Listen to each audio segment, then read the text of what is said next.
The way a meeting works is all the people in a mastermind group are referred by other people. We call it curated. Each one of the meeting groups is curated. But you don't want to sit in there and share. I mean, we say don't share if there's anything confidential with 10 or 15 commercial real estate people because it won't be anymore.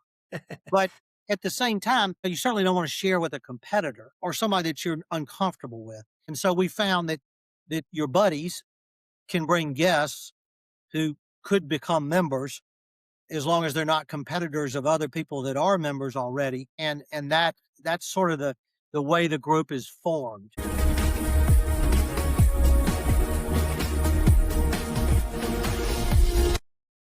Welcome back to the AI Edge podcast, where we talk with operators, investors, and capital partners shaping the future of commercial real estate and private investing. Today, I'm joined by Rick Lackey.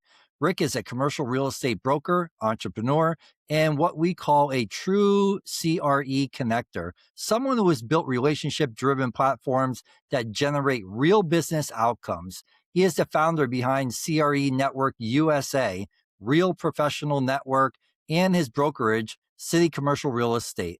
What makes Rick different is he is not just talking about networking as an idea.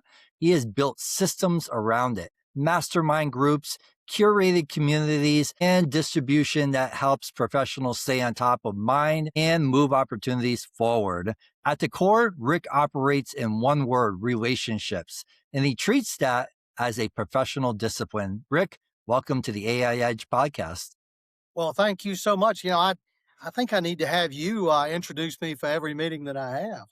I love it, Rick. Thank you. So, Rick, I'm happy to have you here. Rick, I just want to start off at the beginning, not the resume, but the real story, right? You said real estate is in your DNA. Your father developed thousands of apartments. How did that shape how you see business?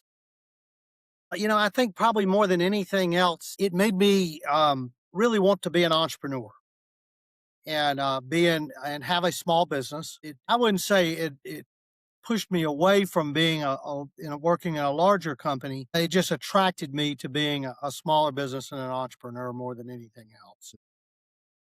I would say that would sort of summarize it. It also, it obviously laid a foundation for me to be in commercial real estate. So what did you learn early about how deals actually happen?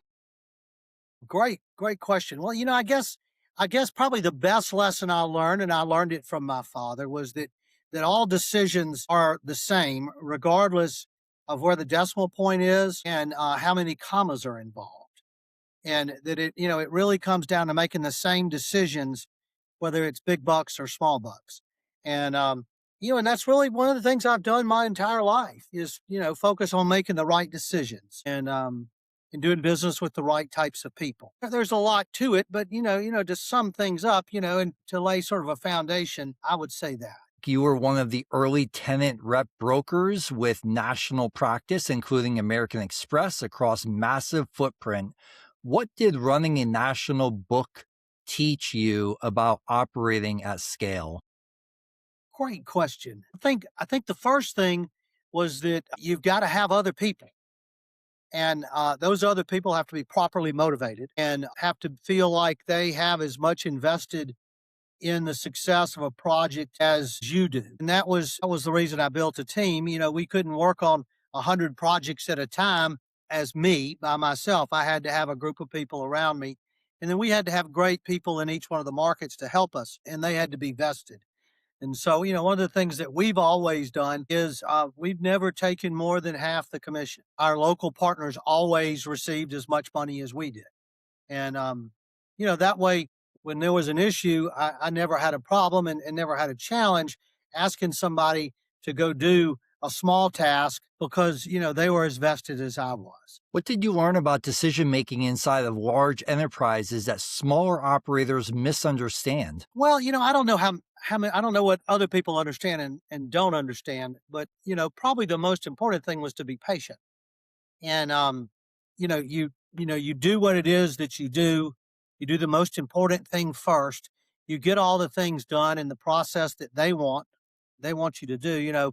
Big companies each have their own way of doing things. And it's important that if you're going to serve their needs, that you serve it in the way they want it to be done. But then you also have to be patient. As an entrepreneur, I'm let's get it done right now. But in a big company, a lot of times right now might mean, well, let's schedule it for next week, and then next week gets scheduled to Friday, and things get postponed, and their scale of time and their level of importance is a little bit different. When it's your business and you're an entrepreneur, it's part of you. Where when it's somebody else working for a company, while it's important to them to do a good job, it's not their life like it is to an entrepreneur. You stepped into leadership at Grubb and Ellis, later Newmark, managing large region and team. What did that period teach you about leadership, and what did you decide was not for you? Well, to start with, it was an absolute pleasure and honor to get to lead, let's say, between 40 and 400, depending on what the role was, people. But, I guess the best lesson I learned doing that was that the way that I had been successful was not necessarily the way other people would be successful. While fundamentals are important and relationships are important, how people managed their relationships and how people managed their pipeline, how people grew their pipeline might be different than I would have done it. That was probably one of the greatest lessons that I learned. I also learned that everybody's got unique abilities and unique strengths that help them win business and execute business. And while I thought I was kind of bulletproof and really good at what I did, I very quickly learned that there are a lot of other people that are equal to or better at different things than I certainly ever was. And so I really learned to respect other successful people and learn from those people, and realize and remember what it is they're good at, because you may need them again. That's great advice. What is the trade off between corporate scale and entrepreneurial control? You know, I guess in the commercial real estate business, scale, especially today, gives you great credibility. Um, in the commercial real estate business today, there are a handful of companies that control 80 or 90% of the volume of work, while there are tens of thousands of other companies that, while they don't do 10 or 20% of the work, but there's still plenty enough to go around. The big company has its limitations in terms of your ability to own real estate and invest in real estate and do things that are entrepreneurial.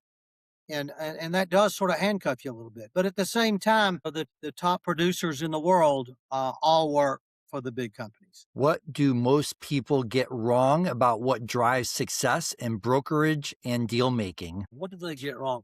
Well, I don't think people realize how difficult the business is. It's a hard business. When I was leading a big organization and interviewing a lot of young brokers as well as veterans, I would tell the young people I that generally one person out of 10 became successful. That 9 out of 10 of those people generally failed during the first 5 or 6 years. So that while it might take a long time to become successful, I believe if you've been in the business 6 years or longer, you probably ought to stay in it because you've beat the curve.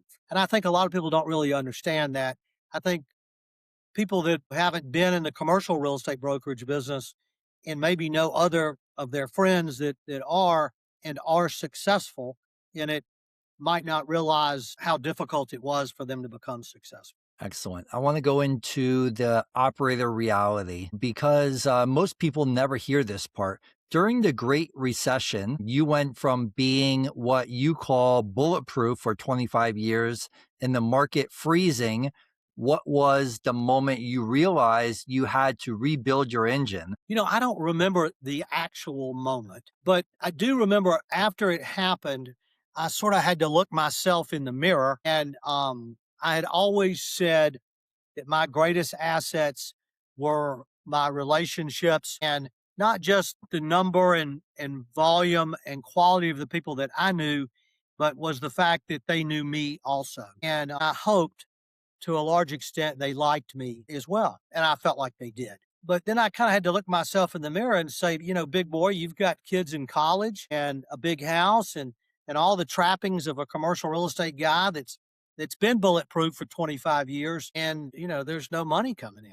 The pipeline is dry. And you got bills to pay. Those relationships better start paying off. And that's when I reached out to a group of my other independent broker buddies in Atlanta, and we built Real Professionals Network as really just a group of us that all needed to help each other get through these tough times. And the way we did it was we would share with each other business intelligence, things that we knew about our little niche. And what I was doing at the time was I was working with owner users, and we were doing my sales hook, for lack of a better description, was to be able to go in to see an owner user and talk to them about doing a reverse 1031 exchange. And the thing that owner users liked about that the most was they didn't have to talk to their employees about moving. And, sometimes we finished out that type of transaction, but other times we, maybe would do something different. And, so when the Great Recession came, these owner users just decided they might just hunker down in the building that they owned and just execute business. That was terrible for me. And so I had to figure out a way to put new deals in my pipeline. And that was from my other relationships. And what we would do is get together and I would tell them about things that I was working on and the way I was making my practice work. And somebody that maybe did net leases would tell us about doing a net lease deal with Dollar General and how, a Dollar General cap rate might be a little bit better than a Starbucks cap rate. It might not be as cool and sexy, but it made more money. And I didn't necessarily know that. Um, and a restaurant broker might, talk about the things that were important to a particular restaurant client at the time. And an industrial, I'll never forget an industrial developer was there and he had an institutional quality portfolio up north of Atlanta that he sold and needed to exchange $40 million or he's going to have to pay capital gains tax on it, and which was a big number. And one of the guys in our group told him about an asset that was trading, and he ended up buying it as a result of that. And so, it was working with people that did different stuff, and they would end, the exchange of information would help each other. But then, really what helped each other was the next week when one of us was having lunch with somebody and they brought up a triple net lease or a triple net asset that had to be sold. And I knew just a little bit more about it. And, they weren't bringing it up to me because of random conversation. They were bringing it up to me because they wanted my help. But you know what? Before we had the network, that might have gone in one ear and out the other because that's not what I did. But now, because I understood a little bit more and I had somebody that I could reach out and bring to the party with me, um, I was able to use my relationship to help win that business for both of us. And that was how we started Real Professionals. That's fantastic. That brings me my next point is you built Real Professional Network as a deliberate networking system. Explain deliberate networking in operator terms. What is the mechanism and how does it actually create opportunities?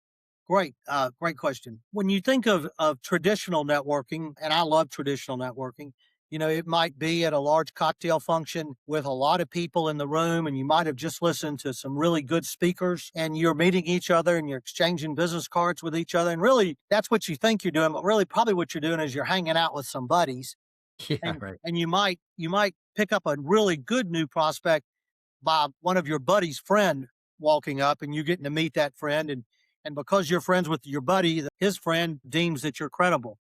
Well, deliberate networking is the same thing except much more deliberately.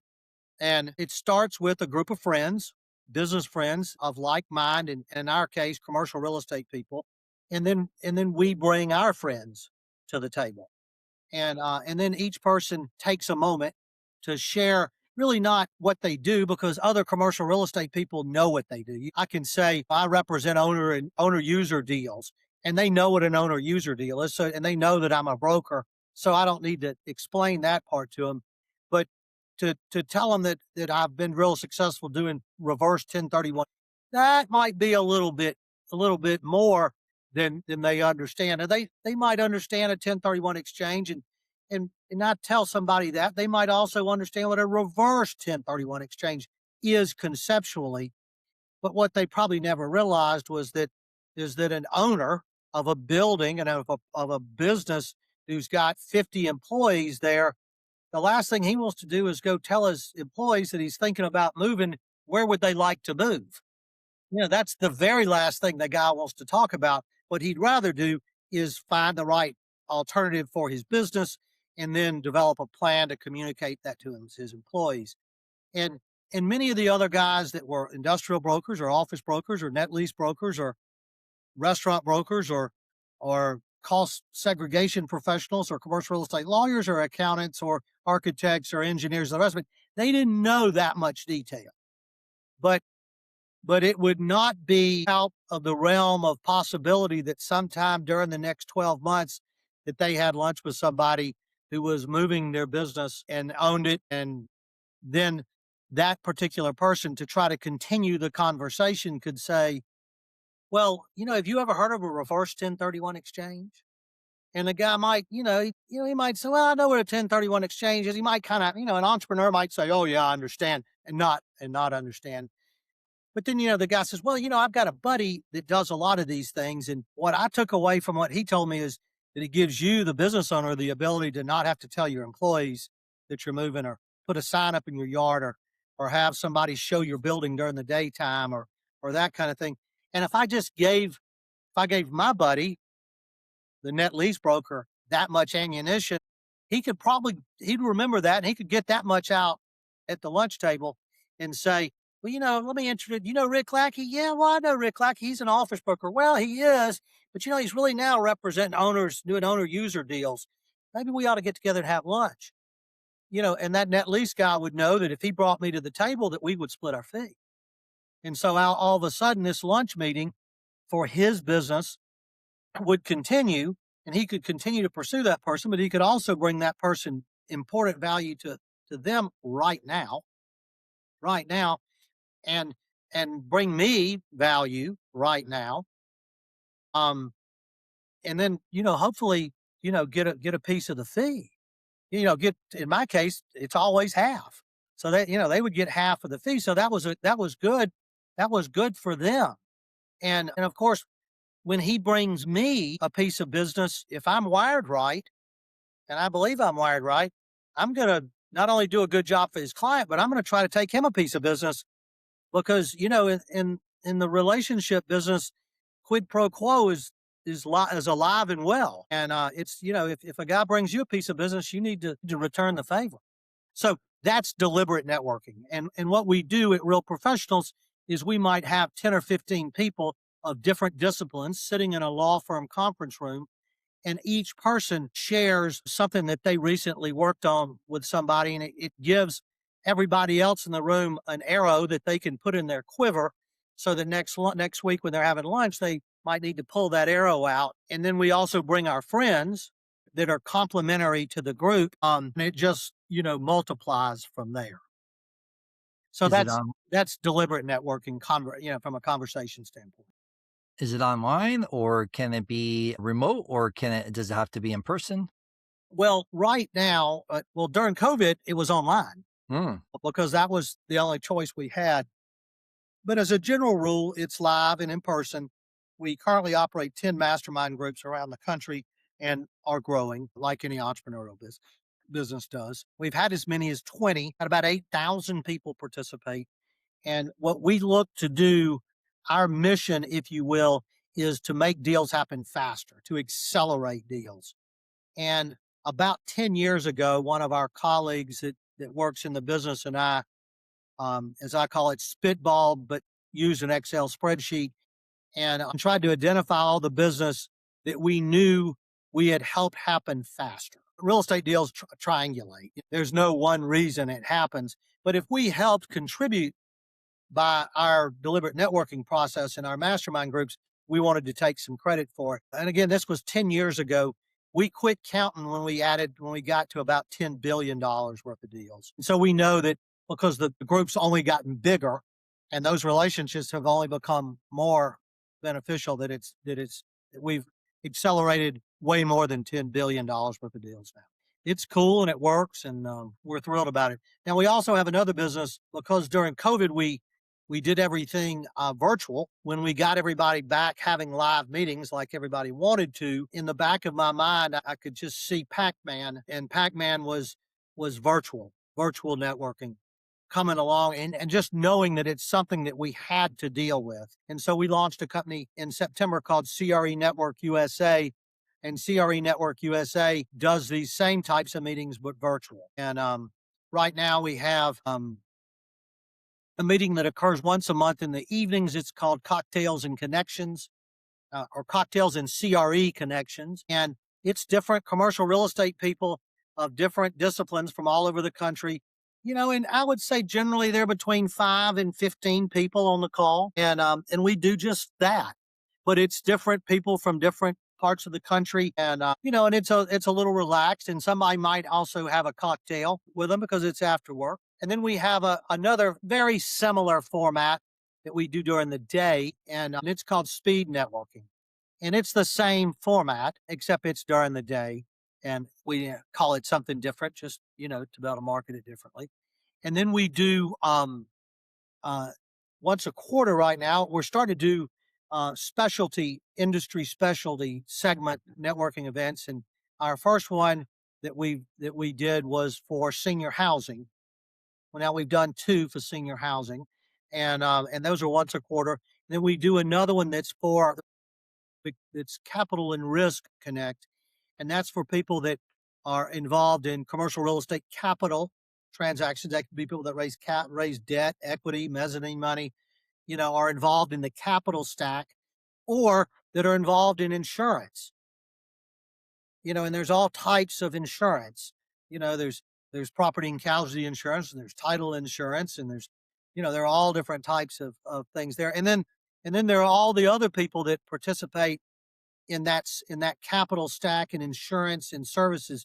You have all the tax people, and you have PACE financing, which is important. You have cost segregation, where you can accelerate depreciation on real estate assets, and then you have people that sell tax credits, as part of a development deal. Maybe you're renovating a former manufacturing facility in South Carolina, and South Carolina has an investment tax credit program, and there are people that sell those. Or it could be, people that do floodplain mitigation, or, conservation easements, all of those things that are 1031 exchanges, all those people, they're consultants and people that sell those services. And that's what that meeting is for. And we're building that. And then the last one that we've started that we're very excited about is a series that we call CRE, AI and CRE. And we are doing, we had our first one a few weeks ago, and it was on how AI can help you nurture relationships. And then we have another one coming up later this month on how AI can help you um,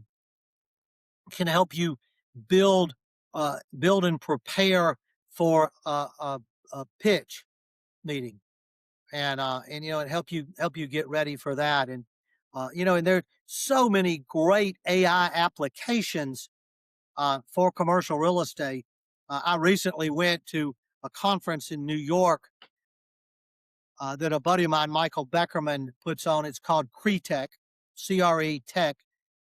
Now, when I went into the exhibit hall, there were maybe 100 or 125 booths of prop tech companies, and I just I had no idea.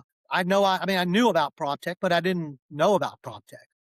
And I literally went booth to booth the first day, and I asked each person, and I would go in a booth and I would say, "Tell me what you do." And there was no pitch involved. I was really just genuinely interested in what it was that they did. And my goal was, how can I figure out how to make money? Like all of our goals are generally. And so after doing that all day, I gave it some thought, and I realized that I felt like those people could benefit from getting more exposure because, they were spending, and it's a great way to get exposure right now. I mean, convention, that's good, strong networking we've always known. But, a lot of the people that were at that conference were other prop tech people. And of course, they can refer business and talk to people and say, well, this maybe isn't the right application for me, but I do know somebody. And so that's a really good solution. But CRE Network USA sends out roughly 28,000 emails a day. And we have a very high open rate, generally in the 20 to 35% range. And so we've started selling some of those prop tech people ads. The first AI company that bought an ad was a company called Ren Systems, and they have an AI program for commercial real estate people that attaches to your address book in LinkedIn and in Outlook, and then 365 days a year, 24 hours a day, goes out to the internet and searches for things that are being written about those people. And then every morning at 6:30, I get a newsletter that has all of my buddies, or certainly all the people that are in my LinkedIn and in my address book in Outlook that have been written about. And as a general rule, the people being written about are decision makers. And it gives you the option to share that article, and it tees up an email to your contact with that's being quoted, and you can send them a quick note. And it's really easy. I mean, if I'm in a reception area waiting to meet with somebody, I'll just be flipping through Ren, and there's Lewis. Let me send him something. Gosh, that's cool. Now, I can read a little bit, then send you a note and tell you it was great. And what's especially cool is when you get that newsletter, that email in the morning with all your buddies on it. Okay, you send them out that email, and that's fresh. I mean, you've just gotten it. It's brand new. So you might be sending them an email that morning about an article they were quoted in that they hadn't seen yet. Wow. And so, it sort of gets their attention. And I've got a buddy, his name's James Cate, and he's the principal of a company called Glenfield Capital here in Atlanta, and they own office buildings and are strategic investors in office buildings. And I got an article one morning recently, and they had refinanced their building in Jacksonville that has Merrill Lynch as the anchor tenant in, and Bank of America refinanced it. And there was a business publication in Jacksonville that reported on it. I saw it at 7:30 that morning. I pinged James a note and said, "Hey man, congratulations on getting this deal refinanced." At 9:30, I got an email back from him, and I hadn't talked to him in 5 years. And he said, "Damn, Lackey, you still got it." Because he was a young broker when I was a young broker, and he thought I was scouring the internet and saw James when I really had an AI agent out there working for me. It's amazing. So anyway, yeah, those are the kind of two businesses, and it's fun. It's a lot of fun. That's amazing. Rick, you're not just a connector, you build a system that produces reputable or repeatable outcomes. Walk me through the model at a high level. You kind of already did a little bit, right? And you have a mastermind group in multiple cities that are paid, and you're building CRE Network USA as a broader virtual community. So what is the architecture? Well, the way a meeting works is all the people in a mastermind group are referred by other people. We call it curated. Each one of the meeting groups is curated, but you don't want to sit in there and share. I mean, we say don't share anything confidential with 10 or 15 commercial real estate people because it won't be anymore. But at the same time, you certainly don't want to share with a competitor or somebody that you're uncomfortable with. And so we found that your buddies can bring guests who could become members as long as they're not competitors of other people that are members already. And that's sort of the way the group is formed. And we have about 110 different disciplines that have been members or are members currently in Real Professionals Network. And I mean, it's everybody. You can start with the A's and say architects, accountants, then you go to the B's and the C's. You can just go right down, and they're commercial real estate people in this ecosystem. Just lots and lots and lots and lots of them. Amazing. We had we've got one consulting firm out of Philadelphia that that by definition they work with hedging and treasury departments in big companies, but because they're so good at that high level of finance, they've become the experts on retrading LIBOR loans. Many commercial real estate loans were based on LIBOR, but LIBOR, the index, is no longer. But there's still trillions of dollars of LIBOR based loans, and the index is no longer real. And so they have to be retraded, but nobody wants to retrade their big loan if they've got a good interest rate. And the bank doesn't want to retrade a loan that they feel good about. And so, it's one they can sweep under the carpet, but eventually they have to deal with it. And, and that's an example of how literally fine and granular, there are different disciplines in the industry that are all members of Real Professional. Rick, you mentioned you like to say that you are never more than 3 calls away from any commercial real estate resource in the world. What does that actually mean in practice? Well, that's a great question. Thank you. And I'm thrilled to offer that. For 40 years, I've been connecting people, and I've worked real hard to stay in touch with those people and to let them know what I'm doing and try to find out what they're doing. And as a result, I've built an incredible portfolio of relationships, and have been exposed to, I'm certain it's as many different types of of projects, transactions, challenges as anyone. Maybe not more, but I think probably as much as anyone. And the same thing as far as people. The easiest way I can describe it is somebody needed to know a commercial real estate tax expert in Japan. While I may not have that expert on the top of my tongue, we've had law firms like Covington Burling, Ballard Spahr, DLA Piper, and the likes of other major law firms that have led mastermind groups for real professionals around the country. I could pick up the phone and call any one of those commercial real estate lawyers at, let's just say, DLA Piper. And DLA Piper has an office, probably more than one office in Japan. And they could introduce me to a real estate lawyer. So that's call number 2. And I could probably talk to that real estate lawyer and say, this is the kind of tax expert that we're looking for. And chances are a good real estate lawyer in Japan would know who that person was. Amazing. And then the next call could be to that person. And I feel pretty confident I can do that anywhere in the world. And, and that's another way that I make my living is connect people, because that's what I do. Where there's an opportunity to make money by being involved in a project, I obviously want to do that. But sometimes, because as we talked about earlier, our business is the quid pro quo world.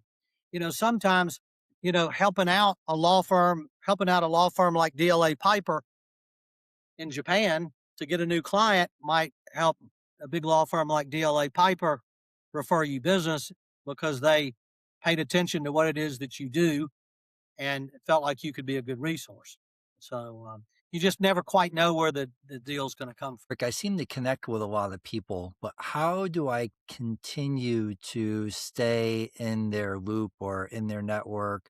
How do I mean, for example, there's hundreds, if not thousands, of connections being made, right? But sometimes I feel like I'm losing track or I'm losing connection because I haven't talked to them or I haven't contacted them or I haven't reached out to them in months or longer, right? So how does one stay connected and continue? I'm gonna tell you that there's no simple answer to that question, but you have to work at it. Yeah. What I can share with you is some of the ways that I do it. I'm always looking for opportunities to do that. Since I was in my early 30s, I have done a business plan that I call a personal plan every year. And this year, when I did my personal plan, I kind of had to look myself in the mirror and say, are you doing a good job following up with people that are just in your backyard, or people that know you really well, or people that have been your clients and are not clients anymore? or members of real professionals that aren't members of real professionals anymore, or members of real professionals that are members that you just haven't seen, or you only saw them briefly when you were in Charleston. And so I set a goal this year, and I literally have been going through lists. I started with the real professionals list and went back 10 years and looked at the attendance list and just sort of went through it. And if I would get to somebody, and I really just look for people that I like. Okay. Because people only do business with people they like, and that's a fact. That's like gravity. I mean, it's that factual. And the reason I'm sure of that is no one does business with people they don't like. They That's certainly don't do business with them again. So if I didn't like somebody, they certainly weren't going to do business with me. And so I went through and the people that I liked most, I simply went on either LinkedIn or an email, and I cut and paste. I have another software program called Briskine, and it's free, but it's got also a very inexpensive subscription, an upgrade plan, which I use, and created a little email template in Briskine. I can go into a LinkedIn Messenger and pull up somebody, and a little icon will pop up on the messenger, and I can click that, and it brings up a list of your templates, and I could click on it. And I had one that said, I'll pick on you. I'll say, Lewis, it's been too long. It's time to catch up. Take a look at my calendar link that's attached, and pick out some time. Let's get together for 15 minutes of nothing more. And if the person is so inclined to ever like you back, Yeah, they'll give you 15 minutes. sure. And if they won't, they're probably not interested in doing business with you right now anyway. But you did get the touch. You did get the chance to stay in touch. And so that's one of the ways I do it. And then we've talked about my new way with Ren, and the Ren email that goes out that AI has helped perfect. It says at the very last thing is let's try to catch up sometime.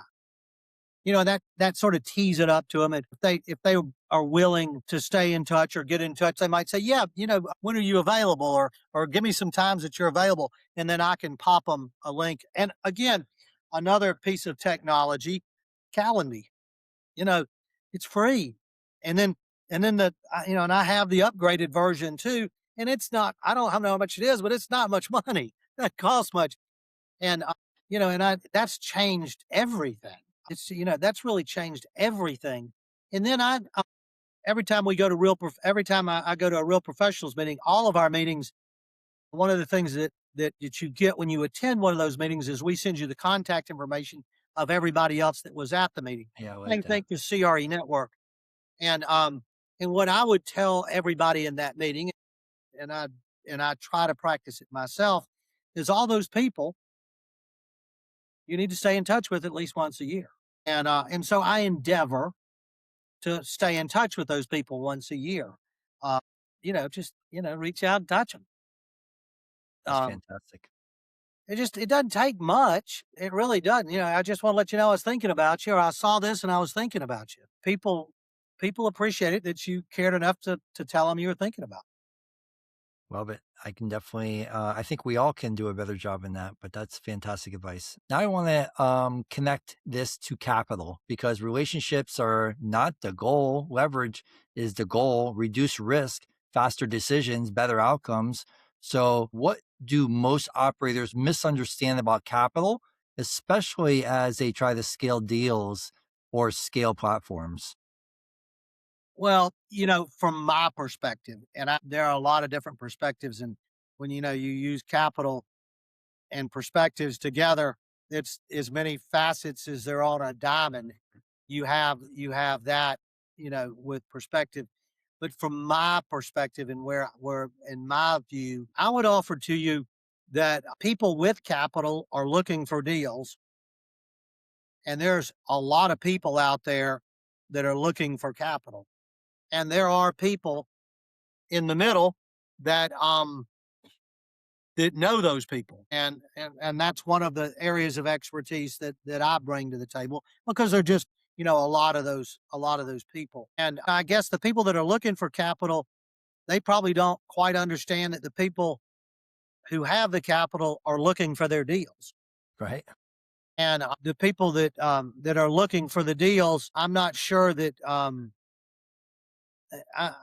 I'm not sure that they are as astute at finding them as they would like to be. And for that reason, I would encourage people that are looking for capital to talk to advisors who have capital connections, and and listen to what they have to say, because a good capital broker or a person that's going to make those introductions, is also pretty good at vetting the opportunity. From my perspective, I'm not going to take somebody a deal. I'm not going to make an introduction between someone that needs capital and someone that has it unless I feel like there's a something of material need that, this guy I know likes those kind of deals and this guy likes those kind of deals. Like one of my capital sources is a private equity firm, and they like real estate deals, but they also like entertainment oriented deals. And I recently had a friend came to me from New York that's got a real estate deal that's tied to entertainment. Perfect. And so I knew that these guys would have an interest. And so, I knew this guy had the credibility to make it happen. And so I happily put that together. So you're And the connector. yeah, well, and that's what I do. So all the time, all day long, every day, I'm looking for those opportunities and trying to help friends, make those connections. Fantastic. In your experience, Rick, what builds LP trust faster than anything? Performance. I would say performance. LP, getting the returns that were promised. Better than that, getting better returns than were promised. You're working on large, complex deals, including controlling destination resort style casino sites in Georgia and representing operators on site selection. What makes a deal investable versus just interesting in someone like that? Well, the casino business, again, a great story, a great relationship story, that can tie into a lot of the things that we've talked about. Back when I had the distinct pleasure of leading Grubb and Ellis, one of our affiliates in Gulfport, Mississippi, that added up that 400, has sold more casino sites than anybody in the country. And this guy is just a wonderful gentleman, but has just made a hell of a lot of money, and enough to where I really remember it. And he called me one day when I was in South Florida, and he said, Ricky, I'd like for you to pull over the side of the road. I want to talk to you about something. And I did that, and when he told me to do that, I would do that. And so I pulled over to the side of the road, and he said, Rick, I don't know if you know this or not, but Georgia is contemplating looking at doing regulated casino gaming. And as soon as someone cracks that door open at the state level, it's only a matter of time. And it may be a long time, but it's only a matter of time before it happens. And this gentleman is now in his 80s, and back then he was in his late 70s. And he said, I'm not sure if it'll happen while I'm still doing business or not, but I'd like for you to partner with me on it if you'd like to. And so I did. Again, a connection from the past, staying in touch with him, and I'd stayed in touch with him, and he respected me from what I did here in Georgia. And I mean, he certainly knew I didn't know anything about doing casino land deals, because very few people did. And so he taught me the business, and it wasn't overly difficult, but like every other user, there's certain criteria that that casinos and casinos that are going to do destination resort casinos will need. And so I learned that, and then I went out, being the broker that I am, and could do traffic studies and could identify population trends and look at population rings, and narrowed it down and cross-referenced them. And all of a sudden, there just weren't that many out there that were the best ones. And so, using the economic development people around the state, I reached out where where the crosshairs were, and talked to the economic development people. And I said, this is what I'm looking for, and this is what I'm looking for it as the use. Regulated casino gaming has not been legalized in Georgia, and your community may or may not want it. But if your community would want it, it'll probably create 3,500 to 5,000 new jobs and a lot of hotel motel tax, and it'll be an incredible large scale business to come to your community. If that's something you're interested in, I'd like to talk to the owners of the sites that you have that meet that criteria. And the economic development people made those introductions. And then I created a new listing agreement called a limited use exclusive listing agreement. And an exclusive listing agreement is like any other exclusive one, whether you're selling your house or any other piece of real estate. But a limited use one says the only time, Mr. Property Owner, that this listing applies is if it's for a specific use. And in this case, it was the gaming community at large, which was pretty narrow. So most of the sites, because they're really very, very, very, very high profile sites and they're large, they have to be large. The owners owned them because they didn't want to sell.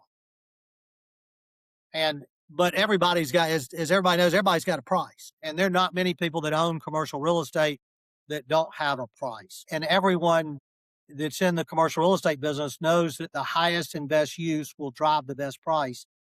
And so the highest and best use for any piece of real estate would be a casino. Because a casino, while they care about how much they have to spend, they care more about the location. And they can pay more than anybody else can pay for a location. And so I was able to go to the owners of the best sites and list those sites with this limited use exclusive listing agreement. And then the first time it got close to being made a constitutional amendment in Georgia, when that happens, the casinos decide they need to go find their sites. And so they went out into the market. And when they went out in the market, every good place they went, they ran into me. That's great. And then, so of course, being the connector that I am, I remembered who all those people were. And most of them did not have other brokers working with them. And, they knew it. I mean, they knew how to find their sites. And so when they realized I controlled all the best sites, the natural conclusion for some of them was, well, maybe Rick, you ought to help me see the other sites that I probably don't know about. And so that's how I have had the opportunity to help do site selection with a lot of the major casinos that are interested in doing business in Georgia. And it's been fun. I'll tell you, the casino people are really smart, really, really smart. And there's a reason they make a hell of a lot of. Fantastic. Let's get very practical on AI, because you said that you dipped your toe in the water, but you're already using AI and data in a way that most people are not. You noticed a gap in the CRE tech, 100 prop tech booths talking to each other, spending big money, and not actually reaching buyers. What's the real problem prop tech has when marketing into CRE?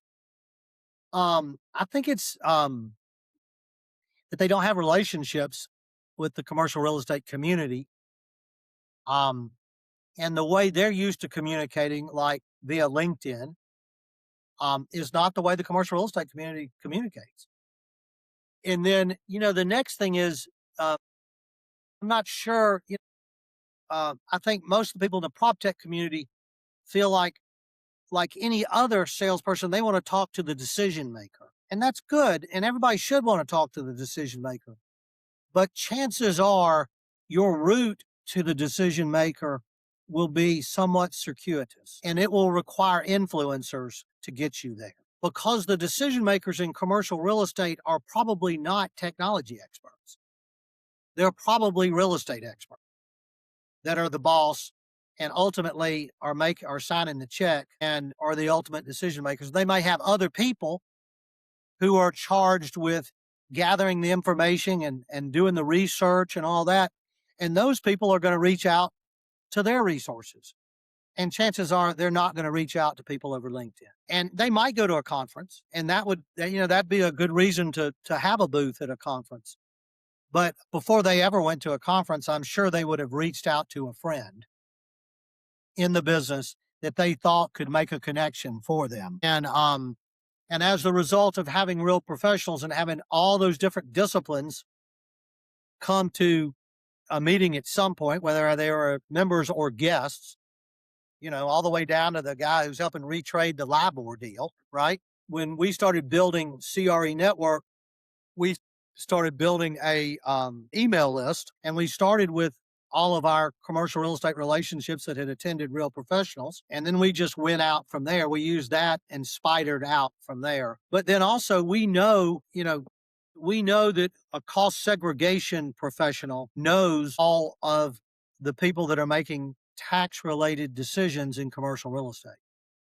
So someone that has an AI application that helps um, commercial real estate people make more informed, specialized tax decisions, while they might be looking for the tax manager at a real estate development company, and there's probably not one.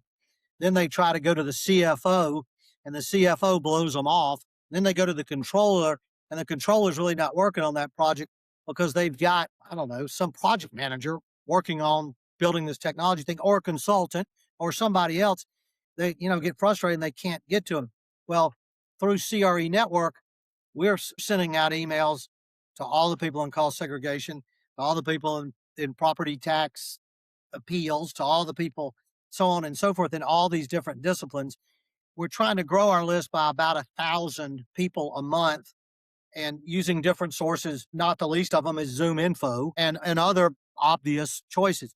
The difference is I know to look up cost segregation in Zoom Info, where someone else might not. It's no fault of them. They were looking for a tax manager at a real estate developer.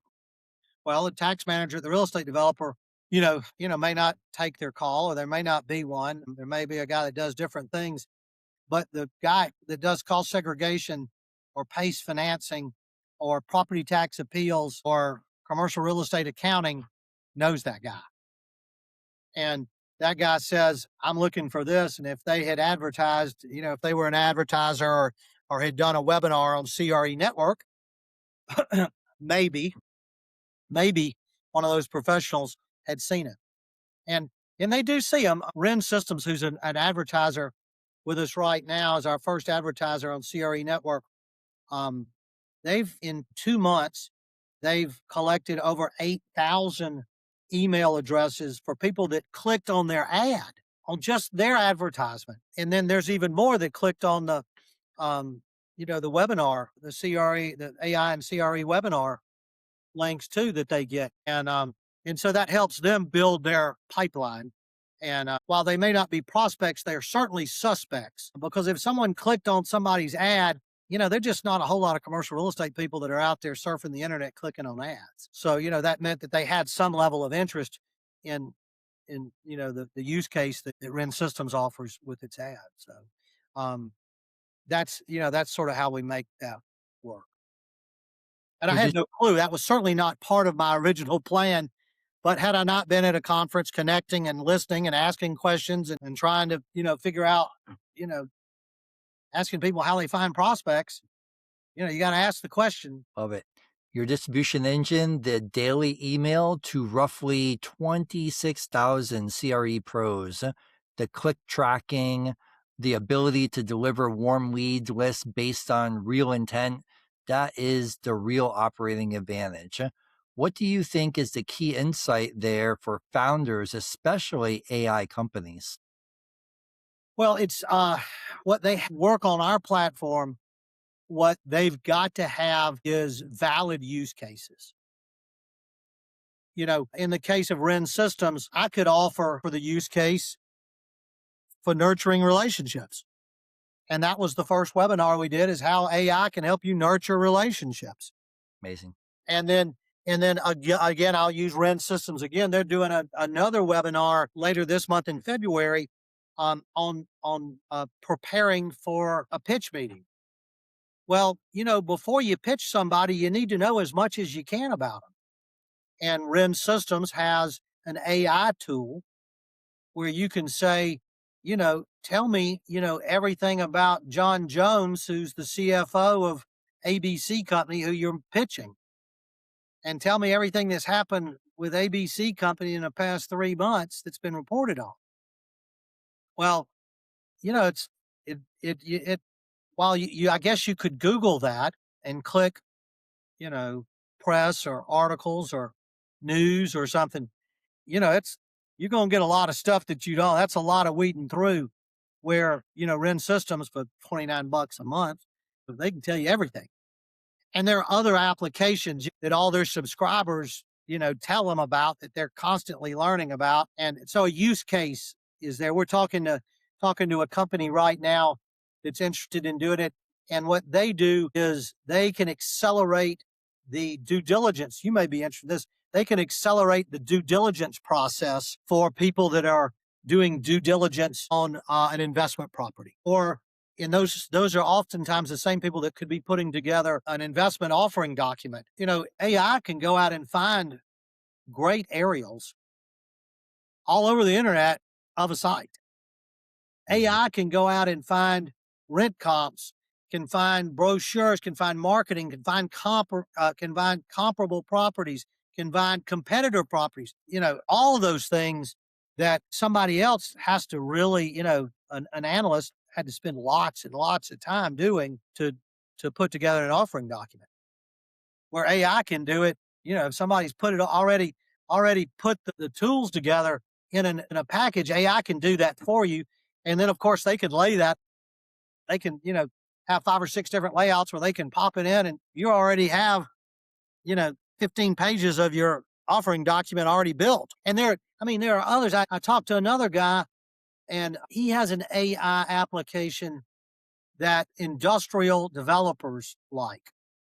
And the reason they like it is one of the leading edge in industrial real estate property types right now is outdoor storage.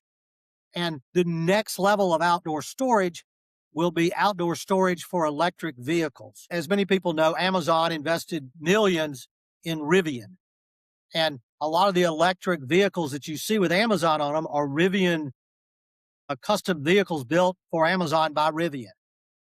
Well, you got to charge those things every night somewhere. Amazon's not the only person that's using electric vehicles to do charging. To do deliveries.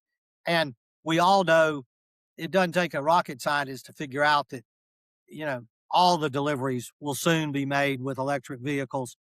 And you're going to have to charge those things somewhere. And the truck courts of a distribution warehouse are used for 18-wheelers to turn around, not to park the delivery vehicles to charge them. So this AI application, it helps industrial developers identify where the largest electric vehicle fleets for companies are. So that gives them the idea of this is where the companies are right now. And so they can go out, one exit beyond or 2 exits beyond and start buying property to do outdoor storage for electric vehicle parking. And it's that granular. It's amazing. And the stuff they do for multifamily is incredible. And it's not just AI.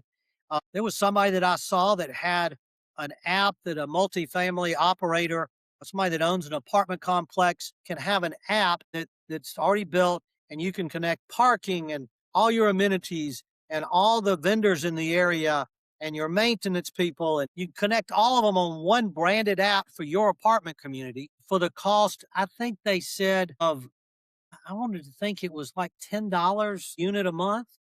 Amazing. And then those apps, when you use, let's just say one of your advertisers was Domino's, when one of your residents used the app to order Domino's, Domino's paid the app a commission, and the app pays the apartment community a commission. Wow. Which can offset the cost of the app. It's just one after another, after another, after another. And there are just so many of them out there. And the commercial real estate community wants to know about them. Mm-hmm. It's just being one of those people. Had I not gone to CRE in October, I wouldn't have known any more than I know now. If you could wave a magic wand and implement 2 to 3 automations inside of your networking business, what would it be? Good question. I'm certain that it would be a way to automate connections that are made in the meeting. That'd be amazing. So that it could start the process of scheduling a follow-up. If 2 people had a conversation in one of our mastermind group meetings for the AI to identify that and send them a note that says, you talked to Lewis earlier today. Don't forget to follow up with him. That'd be amazing. Which I mean, I'm sure it could do, but I don't know how to do it. I would say that that would be one. And then from a business standpoint, automating all the manual things that we do right now that we think a human being has to do that a human being really does. Amazing. But and I actually have a meeting with one of our key staff people later this week to look at our process document and try to say, where can we automate things and where can we delegate? Fantastic. What should operators focus on in the next 12 months as AI changes the rules? I think learning. I think learning as much as they possibly can and identifying tasks that can be automated with AI. I mean, for me, I've had an AI agent built to help me spider out into my connections, and that's very helpful. Amazing. I want to end with transferable wisdom. If CRE operator is listening, wants to build a real network, not just collect contacts, what's the playbook? Well, the most important thing is staying in touch with the people and helping them. Uh, um, uh, you know, I can very easily close with this simple thing that I think everyone knows, and everybody knows this and was taught this by somebody that they know and love, and that was the golden rule. And there are two golden rules. There's one golden rule that I'm not talking about, and that's the man with the gold makes the rules. And it's important to know that, especially in the commercial real estate business. It's very important to know that. But the golden rule I'm talking about is to do unto others as you'd have them do unto you.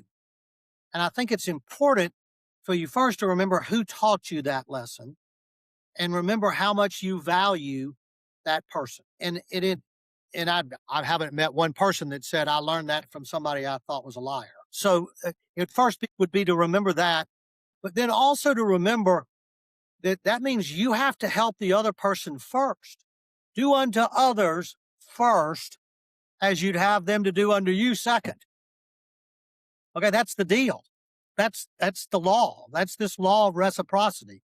Okay, you do it first, and that would be the thing that I would tell you to do. And I would tell you that you got to remember to offer somebody as much value as you're wanting them to give you back, because it's a quid pro quo. What advice would you give a first-time GP who wants serious LP relationships and does not want to waste years learning the hard way? You know, create some really good capital raising connections. There are a lot of great capital markets brokers out there, from the likes of BWE and Northmark and all of those big debt and equity houses to the independents. And there are a lot of great independents, maybe better than the big guys, who knows? And then of course, those same relationships exist at the large brokerage houses. But I would get one of those, somebody that you really like a lot and that is properly motivated, and understands the property that you're trying to capitalize well. That the project's not too big and the project's not too small. One of my things that I like to tell people is big boys don't like to play with little boys in the sandbox. Little boys like to play with big boys in the sandbox. Big boys don't like to play with little boys. So don't go out and get the big boy to do your little boy project. Go out and find a little boy. And I think that would be generally what I would say to them.